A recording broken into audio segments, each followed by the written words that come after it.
welcome back to Lucky Loaders 15, where I'll be giving you 3 selections for tomorrow's horse racing. Now before we get into that, I quickly just want to reflect on how our tips performed today. In the end, it was a frustrating day here on my YouTube channel as both our tips couldn't really be competitive. Pagan, my nap, he held his position at the front of the market. He went off favourite for the race, but in the end he could just never get involved. He was very disappointing. He was slowly out of the gate, and to be honest, most hold-up performers in that race actually never got into it. You really wanted to be handy. Bergerac was pretty much up there from the front and made all, and yeah, he was a tough nut to pass, and not many, like I say, came from off the pace, so that was a frustrating one there. And then my other selection, my next best up front, well, we travelled okay for a long way between the waters, but he just got outpaced in the closing stages and could only finish in 3rd place, so that was a frustrating one there. So yeah, hopefully we can turn it around and move on to tomorrow, where we can be back in the winners enclosure, and we're going to be going to Brighton for my first tip tomorrow. We go to the 2:30 here, and I'm going to go with Hooves Like Jagger for Tony Carroll and Holly Doyle, who's booked to ride this horse. Currently available at the time of recording at 6-4 with most firms, and I think this horse could be a good thing tomorrow.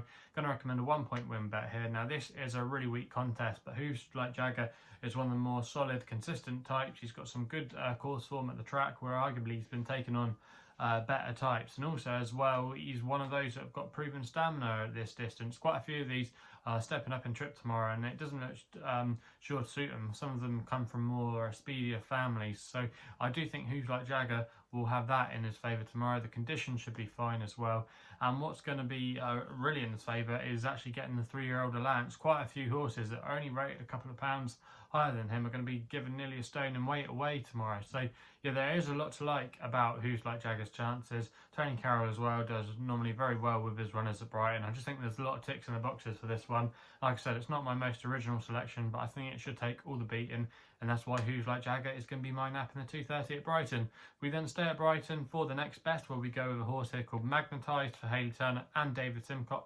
Currently at the time of recording was available at 3-1, and I'm going to recommend a 1-point win bet here. Now this horse, Magnetised, was a course winner last time we saw him, where he beat Goddess of Fire. Now that form has been boosted because Goddess of Fire is going to be reopposing tomorrow, but she's going to have to carry a penalty, and our selection Magnetised is actually £3 better off of the weights tomorrow, so that's definitely a positive there. And if you go back and watch the race last time out, Magnetised is a horse that likes to be held up, and he likes to come from off the pace, and Hayley Turner I think is one of the best jockeys around at doing that.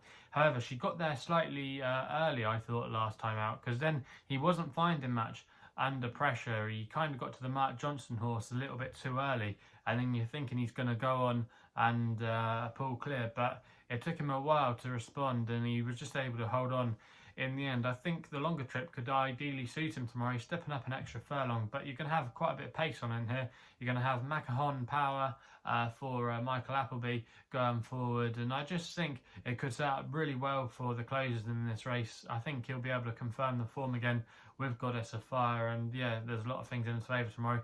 Also as well, he still remains on a workable mark from some of his old form. He's much happier on the turf, where he's 2 from 7, but when he's been tried on the all-weather, he's never been seen to as good effect, and he actually comes back, if you go back far enough, through the family, from the family of Dubawi. So yeah, he's got a lovely pedigree, a bit more to come I think, and yeah, even though he does have to carry top weight tomorrow, I think the race could play out to his strengths. So at 3-1, I think Magnetised is a fair price there, and I think arguably he should be a little bit shorter in the betting.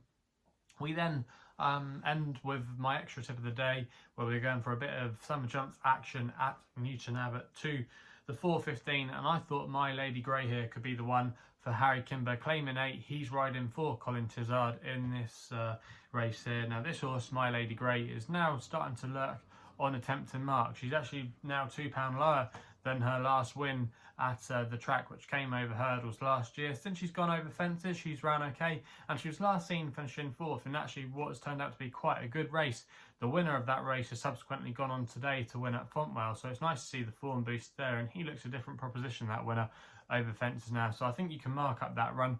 Also as well, what's going to be in his favour is Harry Kimber's £8 claim. Going to be better off with the weights with a couple of these, including the likes of Dido, who only just beat our selection last time out, but I just think there's quite a lot of things in this horse's favour. Also, what's a positive as well, I think, is the headgear. First time blinkers tomorrow, and she just looks like the kind of horse that might just need a a little bit of a spark like that. So I think that's a massive positive. And Colin Tizard's horses have been running okay of late. They should have had a double the other day when Shoal Bay, his saddle went at the last when Brendan Powell was going clear at the last at Worcester, and also as well they had Vision to Flow, so they've come into a little bit of form, I think. And this horse has got a good chance off her mark. She's a previous course winner. She's got the headgear on tomorrow and a nice £8 claim off her back. She's got lots in her favour, and I think at 6 to 1, that's not a bad each way price there. Available at that price for most firms. I'm going to recommend a 0.5 each way selection. So they're the 3 tips for tomorrow's racing. Let me know in the comments box below what you'll be back in tomorrow. If you're still enjoying these videos, remember to hit that thumbs up and subscribe here to my YouTube channel at LuckyLoaders15. Also as well, if you want to follow me on social media, Twitter is the place to do so, where my handle is at LuckyLoader15. And if you want to find out a little bit more about myself, my website is www.chrisloaderracing.co.uk. So please gamble responsibly. Hopefully we can have some winners for you tomorrow, and we'll be seeing you soon.